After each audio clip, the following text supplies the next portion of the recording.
들리세요? 74억 명의 소리가 세계 무대의 주인공이 될 평창의 동계올림픽은 이미 시작되었습니다. 평창. 당신이 평창입니다.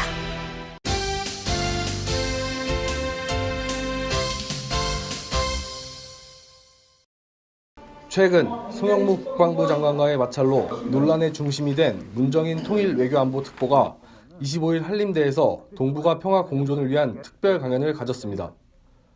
세계 평화의 날을 맞아 한림대 국제회의실에서 진행된 동북아 평화포럼에서 문정인 특보는 한반도 평화 위기와 동북아 비핵화 공동체란 주제로 특별 강연을 진행했습니다. 문 특보는 이번 강연에서 한반도 평화 위기의 현주소와 사드 문제에 대한 중국의 입장, 북핵 문제에 대한 해법 등을 강조해 주목을 받았습니다. 그런데 지금 북미 간의 대결 구조가 완전히 치킨 게임을 지금 넘어서는 거거든요. 그래서 전에 4월 위기설 나왔다가 넘겼고 8월 위기설 해서 넘겼는데 전혀 예상이 없던 9월, 특히 우리는 보통 북한 국가창건기념일인 구구절 정도 되면은 그것이 지나면은 북한이 조금 소위 안정된 행태를 보일 것 아닌가 이렇게 생각했는데 지금 지속적으로 나가는 거거든요. 지금 우리가 지금 예측하는 건 북한이 화성 14 한두 개 더 쏘을 가능성이 있고, 지난 정부에서 기본적으로 북한 핵 문제를 풀려니까 우리 혼자서 못 푸니까 결국 제재 압박을 가야 되겠는데 국제사회 공조를 통해서 하겠다. 그러면서 북한에 대한 제재 압박을 유엔 안보리 그리고 미국 중심으로 제재를 하다 보니까 북한 문제를 아웃소싱, 외주를 준 결과가 나왔어요. 그러다 보니 자연히 코리아 패싱 문제가 나오는 거예요. 지금 북한 문제라고 하는 것을 한국이 주도적으로 해야 되는데 이제 미국이 주도적인 액터가 돼버렸어요. 그런 문제이죠.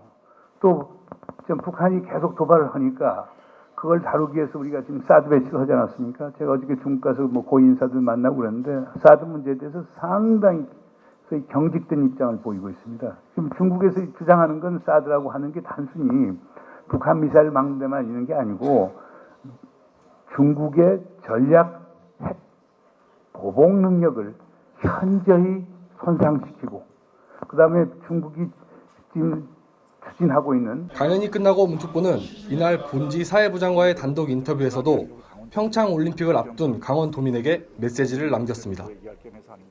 평창 올림픽 대통령이 상당히 최우선적 관심 사항이니까 평창 동계 올림픽을 성공적으로 하기 위해서는 북한하고 해야 될 거고, 그럼 결국 미국도 설득하고 그래서 북한도 결국 도발적 소위 핵미사일 도박적 행동을 보이지 않고 우리도 한미연합 훈련을 축소하거나 소위 잠정 중단하는 방안도 얘기할 수가 있겠지. 그런데 평창 동계올림픽을 계기로 해서 남북한 간의 새로운 신뢰 구축의 계기를 만든다라고 하면 그게 하나의 옵션이 될 수가 있겠죠. 그러나 기본적으로 유엔 그냥 국제올림픽 그 규정에 따르면은 사실 올림픽을 전개하는 동안은 전쟁 행위도 중단하게 돼 있기 때문에 그런 점에서는 강원도에서 강력히 주장하고 강원도민들이 강력히 주장하면은 이 평창 동계올림픽을 계기로 해서 어떤 새로운 반전이 만들어지고 신뢰 구축의 계기도 나올 수 있지 않은가 이렇게 생각이 돼요.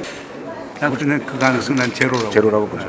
기본적으로 지금 북한이 지금 핵무기 갖고 하는데 그런 식으로 재래시켜서 국지적이라든가 제한적인 그런 군사행동할 가능성 상당히 적다고 봅니다. 우리가 근데 또 준비도 해야 되겠고, 그러나 한국군은 강력하게 준비를 하고 있으니까 그 정도는 다를 수 있다고. 과거처럼 무슨 무장공개 침투하는 그런.